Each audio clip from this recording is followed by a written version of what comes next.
Oh, so you want to know what happened in the movie Black Swan?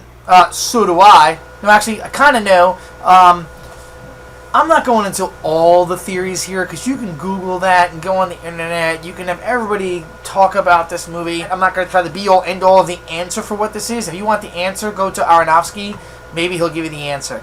But basically, the regular synopsis or answer for this is she has a mental disorder or a mental conflict is what I should say. I'm not going to call it schizophrenia. I'm not going to call it nothing. She is such a perfectionist in her life. She wants to get everything perfect. Down to her controlling mom, down to her teacher, all of a sudden. She's always been that way for the last 4 or 5 years. Because the movie, her director mentions 4 years, I've seen you, you're perfect, blah, blah, blah. Then they show the sexual frustration, and there's dialogue about that. Like, is she really a virgin, not a virgin? Especially when the director asks her. And she says, no, she's not. Then someone I saw online said she was lying. I didn't see in the movie where that would be a lie, because I'm not sure. Then she compares the grapefruit, how pink and ripe, and people turn that into a vagina, blah, blah, blah, whatever. It's just a lot of really weird references in the movie. Sexuality, depressed, repressed sexuality, and just conflict within her mind. I personally believe it's she's just conflicted in her mind and made up the whole thing, and she's just fighting with herself to portray the Black Swan, which is hard for her to break out of her shell of her perfectionism, and the director just wants her to do that. Hey, be perfect as the Black Swan, but don't be perfect. Do it. Be an imperfect, perfect Black Swan. And she sees that in Lily as her conflict, the other person, that, oh, she's the Black Swan. Which Lily does exist, I believe, but in her mind, Lily is not the conflict in Nina's mind. In Nina's mind, it's Lily. It is Lily.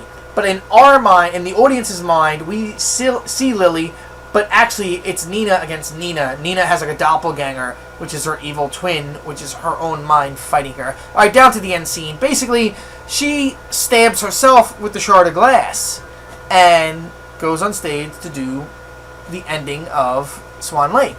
And when the swan jumps off and dies, Nina literally does die because the shard she pulled the shard out and bled to death. Okay, so when she pulls the shard out, let's rewind, like 5 or 10 minutes earlier. She first did the White Swan, then she did the Black Swan, and she's back as the White Swan. So my question was, how come she didn't, why, when she put the Black Swan on, why didn't we notice the shard? Well, she had the Black Swan on. And when she had the White Swan on, it was there. And then when she goes back to the White Swan and she pulls it out, that starts the detrimental fact of her bleeding to death. Now, people said, oh, there's no way she could even do the last performance if she was bleeding to death like that. It's impossible. Actually, it's not impossible. People that have mental disabilities, or whether insane, whatever, can harness such a strong mental capacity that they will not bleed to death. Like, they are in focus, whatever they may be doing. I'm not going to give you answers to all this. You can Google it. Multiple personalities. You can mental people under stress. All this stuff. It's insane. But I would recommend looking into multiple personalities. You have people that can be drunk and then switch and then they're sober, and they actually take a sobriety test and they're sober. And the other personality have like 5,000 drinks. Yeah, it's insane. So I'm not getting into that. It just shows you the mental mind. So she could have pulled that out and not bled to death. And then when she had the realization that, okay, I am now the White Swan, I fulfilled it and fell, she then bled to death. So there you go. It's a mental movie, inner turmoil about oneself finding completion in their life from their mentality of perfectionism to completion, I guess. Well, that's my interpretation. You can call Darren on it. Well, actually, I'll call Darren on it. But guess what? He's not going to tell you anyway. Kind of like David Lynch, I guess. You just got to figure this stuff out on your own. But that's my interpretation. So you can, like I said, you can Google it. So anyway, thanks for clicking this. And if you didn't see the movie and you clicked on this, you're an idiot. Watch the movie first. Don't be the guy that reads the last pages of novels. Okay? Alright, see you later. I'm CinemaDan. Thanks for clicking on this. Trust the beard.